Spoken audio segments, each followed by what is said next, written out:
in red. Wow! Is this thing a beast? Mark, it was shaking the damn building. Woo! This is Kurt from LSX for you. I'm kind of overcome with this. Woo! This thing is a beast. We're here doing a dyno test, pull for Kenny Monson. This is his engine. Our little company has just made a naturally aspirated engine get about 500 horse up at the crank. We did it here on a Land & Sea dyno owned by Mark, EFI Express in Lee, New Hampshire. For any of the locals, yes, it's down by the nudist colony. This is a LQ9 Vortec Max, as we call it. Basically, we have rebuilt an LQ9 flat top pistons. We put in it what we call a Nietzsche cam. It's awesome. It'll idle down around 600. You could use a stone stock converter if you wanted, but let it, run a little bit looser, let it get some wind before you do it. And this puppy has produced 500 horse at the crank. What we do is we figure 15% loss. It's a number we've all agreed on, and whatever we run on this dyno sled, as we call it, you're going through a little jack shaft there, a 14-bolt rear end.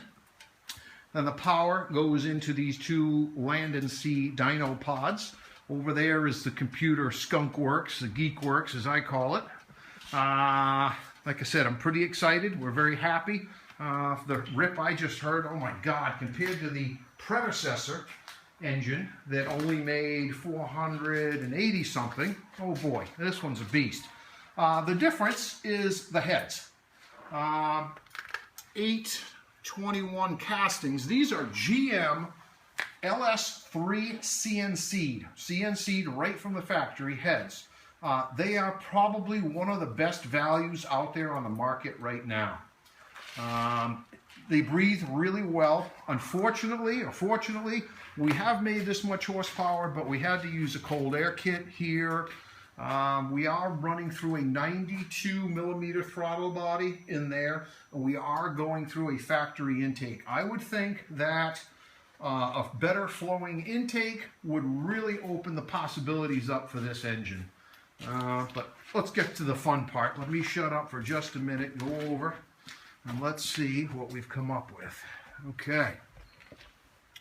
So, there's our graph. It looks like torque, what would you call that, Mark? 412, 415? So at peak, we're seeing about 408 torque. All right, there, good, good.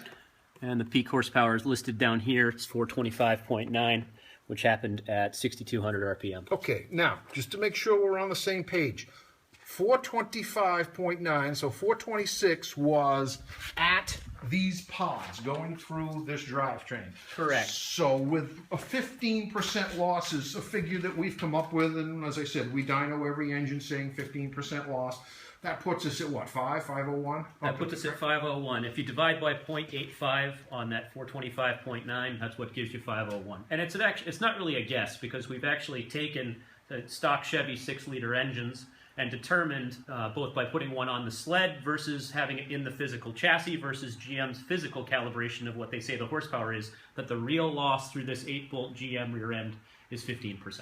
Yeah, which is funny because a horse of a different color, same vein.